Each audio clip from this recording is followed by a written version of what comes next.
Love and lights go harder than any other love, harder than I could ever know.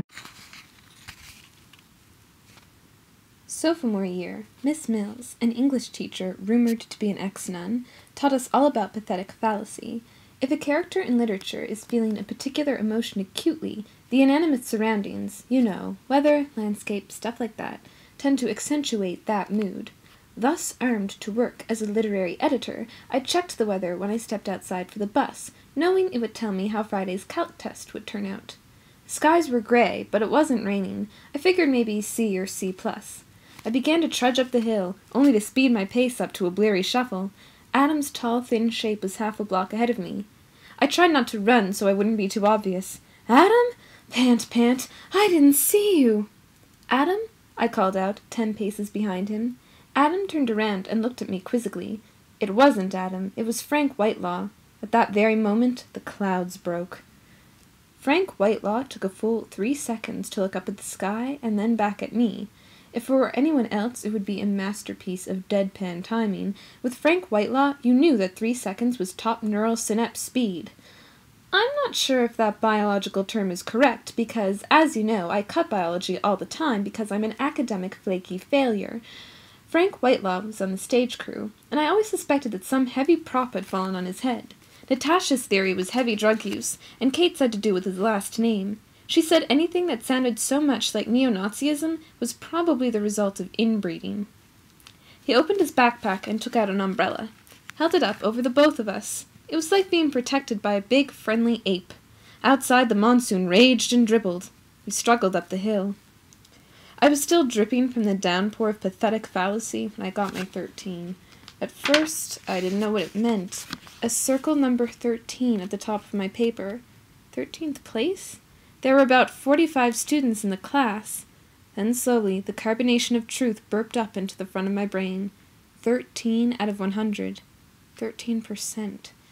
If there were a train wreck and only 13% of the passengers lived, it would be called a catastrophe.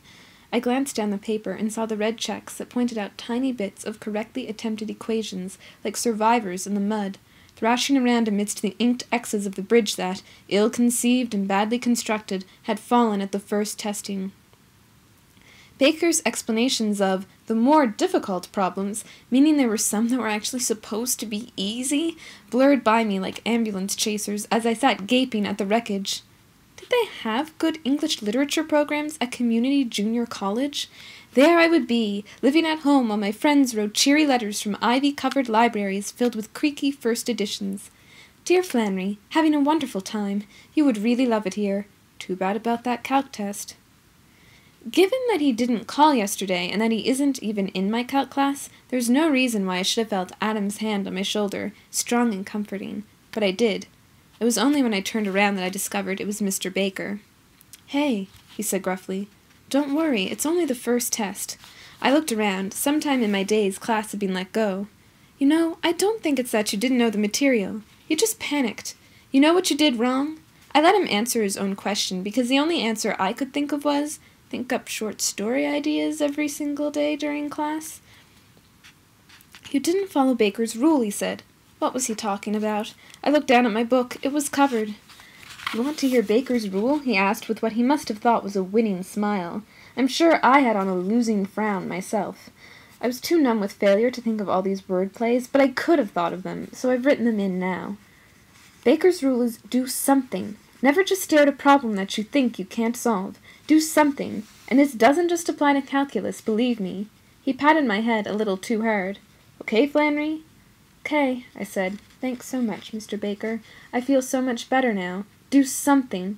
Why waste his talents on calculus when he could be such an effective presidential aide? Next period, I have to go to choir to see a man who doesn't love me, and if they get to the C's, sing for him all by myself. And during lunch, I have to track down Jim Kerr and apologize for cutting bio on Thursday, otherwise he too will mortify me in front of the entire class. Hattie Lewis is now telling us that tomorrow we'll study The Day of Doom. I want to tell her she's a day late." Adam opened the door and called my name, and I walked in and realized that it wasn't Adam who had opened the door. It was Johnny Hand, the drunken nightclub singer and alleged choir teacher. What a powerful word, alleged. What an important word it has become to me. He smiled at me a little unsteadily and walked out of the little room, leaving me alone with someone else. I was pretty sure it was Adam, but I'd made that mistake too many times already. As you've been noticing, I hope, today's journal entry keeps telling you that I think other people are Adam. I put this in there not only to make you realize the full universality and ferocity of my love, but to demonstrate the chaotic randomness of the entire crime, indeed the entire situation. In other words, Adam could have been anyone. Our bodies, our material selves, are ironically immaterial. But it was Adam. I was alone with Adam in this stuffy little audition room. The situation felt clinical, so I reacted accordingly. "Well, Dr. State," I said, "I've been having this pain in my neck for going on 4 years now, and I think it may be high school. Will you check it out?" I sat in a folding chair. Adam looked up from his musical director notes. "You trying to tell me you want to play doctor, Ms. Culp?" "Please," I said, batting my eyelashes. "It's Miss Culp." We both laughed. I could scarcely believe how charming and flirtatious I was managing to be. Maybe I was channeling Natasha through some incident of black magic or something. "Yes, I really did say that, but I was kidding. I have never been involved in black magic in any way, shape, or form.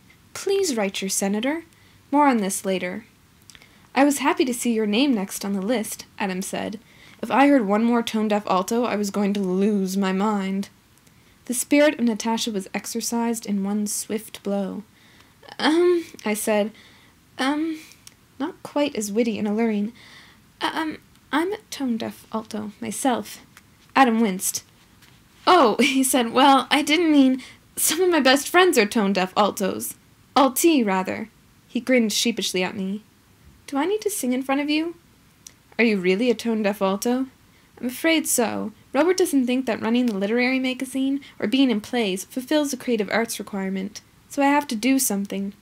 "All right," he agreed. "I'll put you down as an alto. You don't need to sing." "Thanks." I got up to go. If he called me back, I decided, then he liked me.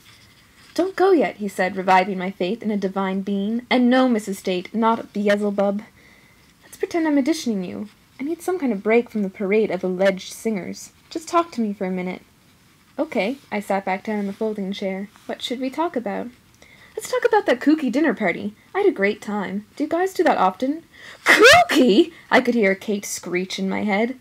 "Well, that was the first one of the year, but yes, we do it a lot. Beats renting movies or something. Don't you think so?" "Definitely. I just hope I get invited back." "Well, if you play your cards right." Listen, I feel like I haven't been," he cleared his throat, "playing my cards right. I'm sorry I haven't said anything about your letters." I held my breath. Sometimes it's best to keep quiet. Not very often, I don't think, but sometimes, and this was one of them. I cleared my throat and began. "Don't worry about it. They were probably impossible to answer, particularly the last postcard. I was, caught up in Italy or something. There was no way you could have answered, particularly the last postcard.